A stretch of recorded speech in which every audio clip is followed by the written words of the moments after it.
అందరికీ నమస్తే అండి. పహల్గామ్ దాడి జరిగిన తర్వాత ఈ 8 రోజుల్లో ఈరోజు పరిణామాలు అత్యంత ఉద్రిక్తతగా ఉన్నాయి. సో ఎనీ టైం ఎప్పుడు ఏ డెసిషన్ తీసుకుంటారా అనేటట్టు ఉన్నాయి.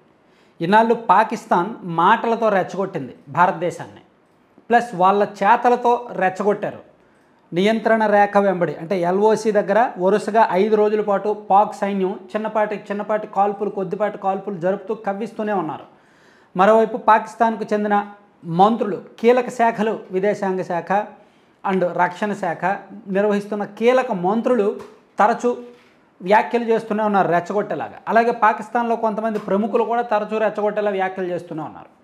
సో ఈ నేపథ్యంలోనే అసలు ఇండియా ఇంకా అంటే సైలెంట్గా ఉంటారా లేదా సైనిక చర్యకు దిగుతారా అనే విషయంలో ఒక క్లారిటీ ఏమిటంటే, నరేంద్ర మోదీ గారికి నిన్న ఒక సమాచారం వెళ్ళింది.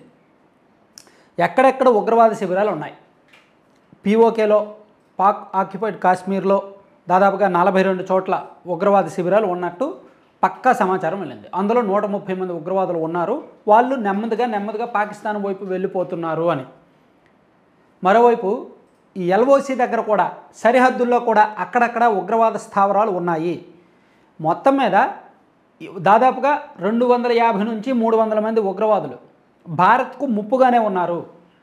వీళ్ళు అక్కడే ఉంటారా లేదా ఏమైనా భారత్ మీద దాడి కోసం ప్రయత్నిస్తున్నారా అనేది తెలీదు, కానీ వాళ్ళ స్థావరాలు అయితే అక్కడే ఉన్నాయి. కాబట్టి మీరు పర్మిషన్ ఇస్తే మేము రెడీగా ఉన్నాం అని సైన్యం నిన్నగాక మొన్న రాజ్నాథ్ సింగ్ గారికి ఒక మీటింగ్ రాజ్నాథ్ సింగ్ గారికి చెప్పారు, రక్షణ శాఖ మంత్రి. ఆయన దాన్ని ప్రధానమంత్రి నరేంద్ర మోదీ గారికి చెప్పారు. నరేంద్ర మోదీ గారు నిన్న రక్షణ శాఖ మంత్రి అండ్ ఈ డిఫెన్స్, ఈ ఆర్మీ ఫోర్సెస్ 3 ఫోర్సెస్ ఉన్నాయి కదా, ఆ చీఫ్లు వాళ్ళందరితో కూడా ఒక మీటింగ్ పెట్టారు, అత్యవసర మీటింగ్ పెట్టారు. పెట్టి ఫ్రీ హ్యాండ్ ఇచ్చారు. ఏం చేస్తే మంచిది అనుకుంటున్నారో మీరే చేయండి, మీ మీద నాకు నమ్మకం ఉంది, మీరు ఏం చేయాలనుకుంటున్నారో చేసేయండి. యుద్ధం దిగుతారా చేయండి, సర్జికల్ స్ట్రైక్స్ చేస్తారా చేసుకోండి, ఉగ్రవాద శిబిరాలను మట్టుబెట్టాలి, ఒక్క ఉగ్రవాది జాడ కూడా మనకు కనిపించకూడదు, వినిపించకూడదు అని నరేంద్ర మోదీ గారు చాలా స్పష్టంగా చెప్పారు. సో దీని మీద పాకిస్తాన్ సమాచార శాఖ మంత్రి, ఆయన పేరు అతావుల్లా తారార్, ఈరోజు మార్నింగ్ ఒక ప్రెస్ మీట్ పెట్టారు. పెట్టి భారతదేశం మా మీద సైనిక చర్యకు దిగపోతున్నట్టు మా దగ్గర విశ్వసనీయ సమాచారం ఉంది అంటే, పాకిస్తాన్ ఇంటెలిజెన్స్ చెప్పిందంట ఆ ప్రభుత్వానికి ఇండియా యుద్ధానికి సిద్ధమవుతోంది, సో అక్కడ ఆర్మీ అంతా అలర్ట్ అవుతున్నారు అని పాకిస్తాన్ ఇంటెలిజెన్స్ వాళ్ళకి సమాచారం చెప్పింది ప్రభుత్వానికి. దాంతో వాళ్ళు కూడా మేము కూడా యుద్ధానికి సిద్ధమయ్యాం, మేము కూడా సిద్ధంగానే ఉన్నాం అని ఆయన చెప్పుకున్నారనమాట. సో ఇట్లా మొత్తానికి పాకిస్తాను భారతదేశం మధ్య ఉద్రిక్త పరిస్థితులు ప్రస్తుతం ఈ దశలో ఉన్నాయి. అయితే మరోవైపు ఐక్యరాజ్యసమితి దాదాపుగా ఈ వారం రోజుల పాటు నెమ్మదిగా పరిశీలించిన ఐక్యరాజ్యసమితి ఈరోజు ఏం చెప్పిందంటే, ఐక్యరాజ్యసమితి ప్రధాన కార్యదర్శి ఆంటోనియో గుటెర్రస్ నిన్న ఆయన మాట్లాడి, ఇద్దరు ప్రధానులతో కూడా మాట్లాడి ఉద్రిక్తతలు మీరు కంట్రోల్ చేయండి, దౌత్య సంబంధాలు మెరుగుపరచుకోండి, యుద్ధానికి దిగవద్దు అని చెప్పారు. ఈవెన్ చైనా, అమెరికా లాంటి దేశాలు కూడా ఎన్నాళ్ళు వాళ్ళు జస్ట్ పొడిగా రెస్పాండ్ అయ్యారు, కానీ నిన్న మాత్రం ఆ 2 దేశాలు కూడా మన 2 దేశాల ప్రధానులతో మాట్లాడి, అంటే పాకిస్తాన్ అండ్ ఇండియా ఇక్కడ దేశాధ్యక్షులతో అండ్ ప్రధానమంత్రి నరేంద్ర మోదీ గారు అండ్ పాకిస్తాన్ అధ్యక్షుడితో మాట్లాడి ఉద్రిక్త పరిస్థితులు వద్దు, సో మీరు ఒకసారి మాట్లాడుకొని పరిష్కరించుకోండి, దౌత్య సంబంధాలు మెరుగుపరచుకోండి అనేటట్టు చెప్పారనమాట.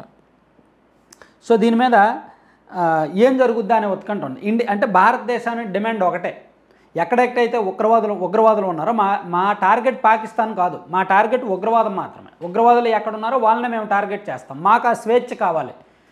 దాన్ని యుద్ధం అనుకుంటే అది పాకిస్తాన్ ఇష్టం, దాన్ని యుద్ధంగా పరిగణించి పాకిస్తాన్ వాళ్ళు మా మీద యుద్ధానికి వస్తానంటే వాళ్ళ ఇష్టం, కానీ మేమైతే మాత్రం ఉగ్రవాదుల మీద దాడి చేస్తూ ఇరుతాం, అది ఈరోజు అవ్వచ్చు రేపు అవ్వచ్చు అనేటట్లుగా భారత్ వైఖరి ఉందన్నమాట.